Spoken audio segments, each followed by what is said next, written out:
What a performance, what a season, what an amazing player, what an amazing person. Ladies and gentlemen, his presenter, and he has done, and we said this 2 years ago when he presented Adam Wainwright, he's done a phenomenal job building this franchise. He is the general manager of the St. Louis Cardinals, the world champions, John Mozeliak.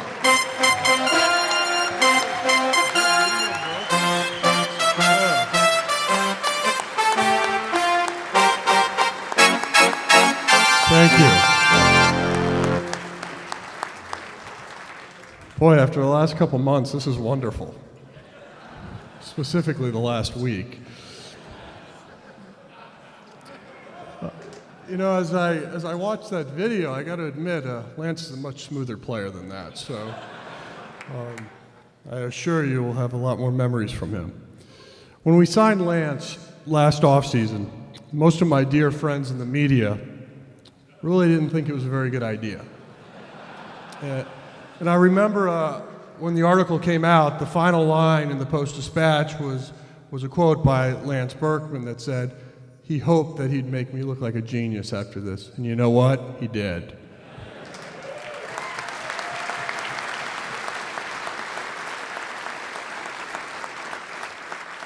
Not only did he have a great season, he may be one of the reasons why we won this World Series. And when you think back to this historic run, it all began in April when, well, actually I want to go back because in spring training we were talking and thinking like what a special club this was going to be.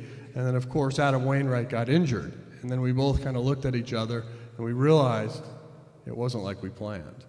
However, if you think back to April, he was named Player of the Week twice. He literally carried the Cardinals on his back for that month. And that month really springboarded us to the season we ended up having. You look back at his year, he had 31 home runs, 91 RBIs, and an OPS of 959. All of that's spectacular. But none of that compares to the type of person he is. Not only is he a great player, but he's a great father, husband, teammate, and person. He's far better than advertised. He made everyone around him better, and just ask his teammates. When I look back at this decision, I know that he was the catalyst to put us where we are today. So please welcome the 2011 MAC Sportsman of the Personality of the Year, Lance Berkman.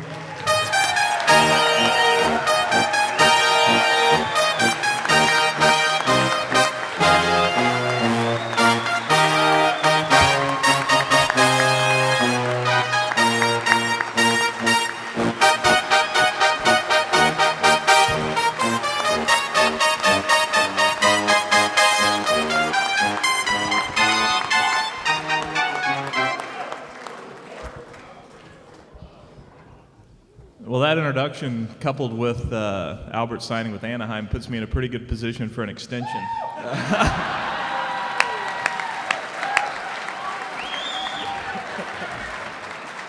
No, I already got. We made an agreement. We're year to year. We're all year to year. We really are. I think we're about halfway done with this program tonight, so. Just bear with us for the second half. This thing can go one of a couple of different ways, and I'll let you respond. I can give you sort of the real condensed version of an acceptance speech, or I can tell you a couple of stories about the World Series story. So some of my greatest moments on the athletic field have either come at the Cardinals' expense or while playing for the Cardinals. It's like the Cardinals have always been right there. I used to enjoy just punishing the Cardinals pitching staff. And got punished a few times too. But certainly this year was an incredible thrill for me. And you know, you get a lot of credit, which by the way, if you show the same walk-off single from like 8 or 10 different angles, it looks like you got more big hits than you did. So I only have 2 in my whole career, one against the Cardinals and one for the Cardinals. So, but anyway, you know, I get a lot, you hear a lot, well, this guy's a great guy and he adds a lot to our clubhouse. And I'm just going to preach a little bit of a sermon to y'all tonight. I hope you don't mind. I hope nobody's offended. By the way, before I get started, what's the deal with what high school you're from here in St. Louis? I don't get that. I mean, I'm from Texas, and, so anyway, just had to throw that in there. But, and by the way, I hope that dessert is good. I can't eat it anymore. I used to could when I played for the Astros, but now I can't.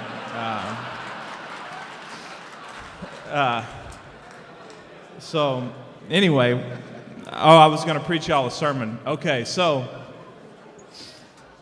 I look at this trophy, and one of my favorite hymns is the Old Rugged Cross. Any of y'all know that Old Rugged Cross?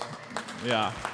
Well, one of the lines in that hymn says, "I will cling to the old rugged cross till my trophies at last I lay down." So every time I look at a trophy, that pops into my head. I can't help it, and that kind of puts me into a mood to preach a sermon. And you hear, David talking about relationships, and anybody that's played professional sports or really sports on any level knows that those relationships are so integral to the success of the team. And the number one relationship, besides with my beautiful wife, Kara, who I'd like to thank. Thanks, honey, for. She was crying during Game 6 when I came to the plate, so she didn't have a whole lot of confidence in me. But she was literally teared up at the house watching the game. So thanks for the confidence. But anyway. So, you hear athletes get up, and a lot of times you see them, and the collision of sports and religion or Christianity. I mean, sometimes that rubs people the wrong way, and certainly I've been in situations where I'm never a guy that's going to be like, I'm going to get up here and just say, I'd like to thank my Lord and Savior Jesus Christ and sit down. But I think since we're talking about relationships, and, I get a lot of credit, undeservedly so, for being a good clubhouse guy. The only reason that I am that way is because of that relationship that I have with Jesus Christ. So I'd be remiss if I didn't at least mention that. But as that plays into the story that I'm going to tell you guys, as it plays into this little sermon, and really these stories, you could say at the end of this, that really has nothing to do with anything, but I think they're interesting, and that you might like to hear them. So in 2005, I'm playing for Houston, and you guys probably all know this 2005 story really well. It's been seared into my heart. But there we were, and we were in the position that the Rangers were in. Essentially, we were one strike away from going to the first World Series ever in Houston. Now here, y'all have won 11 and played in several more. I mean, it's like, oh, another World Series, But in Houston, that's a huge deal. Like, we had never been there, and we had never even won a playoff series in the whole history of that franchise. And so this is as big as it gets, and that place was going absolutely nuts. I mean, it's, the stadium's not much bigger than this room, and there was like 50,000 people in there, and it was so loud you couldn't hear yourself think. And we had a lead, and I hesitate to mention this, but I'm going to because it plays into the story. Bottom of the seventh inning, we're down 2-1, I believe it was, and Carp is throwing a great game against us. And of course, he won the Cy Young that year. He was nasty. And so somehow we get two guys on base, and here I am. I'm coming up to the plate. It's first and third, one out. I got a chance to tie the game. I end up dumping one in the Crawford boxes for a 3-run homer to put us up by 2 runs. And so, like, I'm rounding the bases on air, and before this playoff run, that was the greatest moment I've ever had on the athletic field in my life. I mean, I barely felt my feet touching the ground as I was going around, and this place was coming unglued. There was people like hanging from the rafters. It was unbelievable. And so we get a 1-2-3 in the 8th, and all we got to do is get 3 outs, and we are going to our first World Series ever. And I am going to be the hometown hero.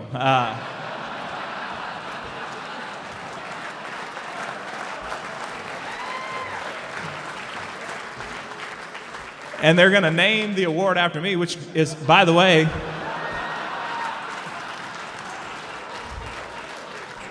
that's a great ploy to get you to come back here every year. And hey, We got David Freese. He's going to present the David Freese Award. So you got to come back every year.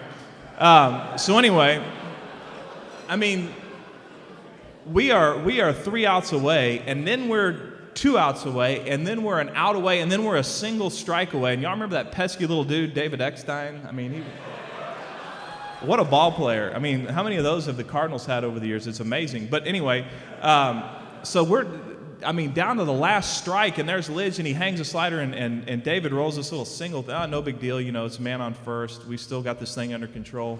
Next thing you know, Edmonds goes up there with no intention of swinging the bat, which I'm like, are you serious? He just went up there and did like this, and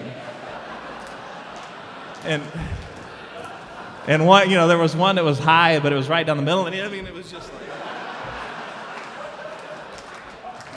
it wasn't even close, but anyway, he walked on 4 pitches. And so here comes Albert, and at that time, which he still is the best hitter in the game, but at that time, this guy is like, under no circumstances do you even think about throwing a pitch close. And so here comes our manager out, and I'm playing first base, and I got to back up a little bit. So like after I hit that 3-run home run, and I'm having this great feeling, I literally, as a Christian, I started praying very unselfishly, Lord, if you'll just let us hang on to this lead, I promise you I'll give you all the glory in the post-game press conference. I will stand up there and I will say, were it not for my relationship with you, Jesus, that that's what I'm going to say. I promise you, just let us get these 3 outs. Just please let us get these 3 outs. And it worked in the bottom of the 8th, or the top of the 8th. And it worked for 2/3 of the 9th, but here we are, and I'm like, now, Lord, this is really not the agreement that we had, and here comes Albert, and so we all go out to the mound, and Gar is out there, and of course he's, he's a little bit hyper anyway, and he's like, all right, what are we going to do? I said, well, what we're going to do is you're not even going to throw one close. You're going to throw 4 in the other batter's box, and we're going to go after Juan Encarnacion, who's standing on deck, and if he hits a grand slam and beats us, then you tip your hat, but do not pitch to this guy under any circumstances. Yeah, that's great. Okay, so I thought we had that. So when Lidge throws a first slider 40 feet, and it doesn't even make the dirt, and Albert swings at it, and I'm like, that's what I'm talking about.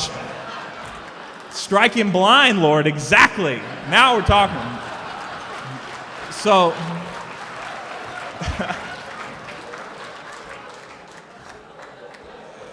so he wasn't blind, unfortunately, because the very next pitch, he hangs the same slider, and you guys all know what happened. This guy hits one, I'm talking about 100 miles. The thing still hasn't come down yet. And you talk about, there were people like ready to charge the field. You could see them. They were coming down. They were stacked up. It was madness. And that place went from as loud as you can imagine to dead silent. I remember very distinctly, I heard Albert Spikes digging into the dirt as he was, I'm not kidding you, as he was rounding first base, and just the sickest feeling. And at that point I was like, I know that's not the deal we had, Lord. It's not what we talked about. So, long story short, they close us out that game, and I'll be danged in that post-game press conference, who was there standing there giving God the glory but Albert Pujols. And so, that taught me a lesson, a real lesson that, hey, God doesn't need me to glorify himself. I'm just a pawn in this whole deal. He doesn't need me to glorify himself, and that's an important lesson to learn. Like when you're on a team and when you're involved in these relationships, it's not about me. It's not about my accomplishments. It's about we. It's about what we did. And the one thing that was so great about this run that we had was every person on the team, every guy that was on that active 25-man roster, you could say, hey, if it wasn't for X, fill in the blank, we wouldn't have won the World Series. And you could go down the list and you could say, if it wasn't for Daniel Descalso, and John Jay getting those 2 hits off of Darren Oliver, or if it wasn't for Zepchinski, tough name to say, tough sinker to hit, coming in there and getting some big outs, or Arthur Rhodes, or just, you go down the list and you say, if this person hadn't done X, we wouldn't have won the World Series.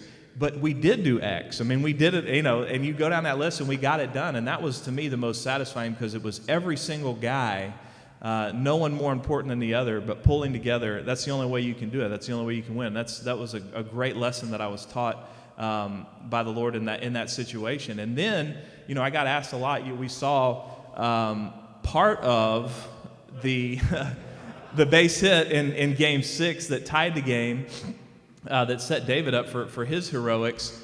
And, that at bat, it was funny because going into people always ask me, well, what's the playoffs like? Well, it's terrifying. That's exactly what it's like. I mean, it's incredibly scary. I mean, I always tell guys, if you can't hit in the fetal position, then you can't hit in the playoffs because about half the time I'm up there going, make it go away. But, I mean, you still have to perform. And so I just remember after Albert pulled his Reggie Jackson impersonation, or maybe it was the other way around, but, he hits those 3 home runs, and you knew that they weren't going to pitch to him at all the whole rest of the series. And so you knew that it was going to be on whoever was hitting right behind Albert. And then, so we had been kind of doing this thing. Matt had some injuries at the end of the year. And so against a right-handed pitcher, they were hitting me fourth. And against a left-handed pitcher, they were hitting Matt fourth. So it was just one of the things. Colby Lewis was starting that game. And, so I was going to be hitting behind Albert. I knew it, and I knew it the whole day, and I knew it the day before going in. So I'm sitting here going, you know what, this whole season could come down to one of my at-bats because they're not going to pitch to Albert. So if they get an opportunity, they're going to walk him, and it's going to be me. And so, I knew that. And I just, I woke up that morning, I didn't pray like, hey, Lord, give me a hit. I kind of learned my lesson, on making that kind of a deal. But I did. I just said, Lord, if I get up there in a big spot like that, just let me be calm, let me be able to focus, and let me be able to just, not let that moment get too big in my mind so that I'm paralyzed up there. And, sure enough, here it is, and you could kind of see the thing developing. And, of course, that was a crazy game, but I remember looking up at the board and seeing that I was going to be hitting 6th in the inning. And a lot of times, if, you've played enough games, you realize, hey, if you're up 6th in an inning, sometimes you won't even get up. Most of the time, you won't get up. But if you do get up, it's likely to be in a huge situation with guys on base and, 2 outs and an opportunity to do something. So it's like, oh, great, here it is. This is exactly what I was talking about. And sure enough, the first 2 guys get on, and then we bunt them over, and then there's a ground ball, and then, they walk Albert on 4. And then here I am. But it was amazing. Like, normally I'm very jumpy in those kind of situations, but I cannot tell you how peaceful and how calm I was. And I'm not saying that God, gave me a hit or made that ball fall in or whatever, but I will tell you that under ordinary circumstances, that's a very nerve-wracking thing, and I could not have been more focused or more calm, and it was just, it was that deal. And I think that perspective and I think that relationship that I have with God, it all plays into who I mean, it is the reason I am, the way I am in the clubhouse and on the field and with my teammates. And we have a lot of that in our clubhouse. We have a lot of guys that are that way. And that is the reason that we were able to pull together and overcome some seemingly insurmountable odds. When you're down that far, 10 and a half games in August, most of the time, I would say probably every other time in the history of the game, it's not doable. But the group that we had, the character of those guys, it's just amazing. So to me, this is a team award. It's great to get the accolades. It's great to accept the trophies, but it's also great to lay them down. And it's great to acknowledge that the only reason that any of us are here is because we've been gifted. We've been gifted. Some of us in baseball, some in hockey, some in basketball, some coaching. But we've all been gifted in a certain way, and God expects us to use our gifts for His glory. And so my prayer is that I just continue to do that. I'm thrilled to be in the city, such a great town, great people. We've just felt right at home here. It's like I've played, 12 or 13 years, not against the Cardinals, but with them. And so with all that said, just like to thank the MAC, just thank you, all the people from the wait staff, everybody that helped to put this thing together. This is a really, really neat evening. Congratulations to everybody else that's sitting up here with me, and let's go win another one.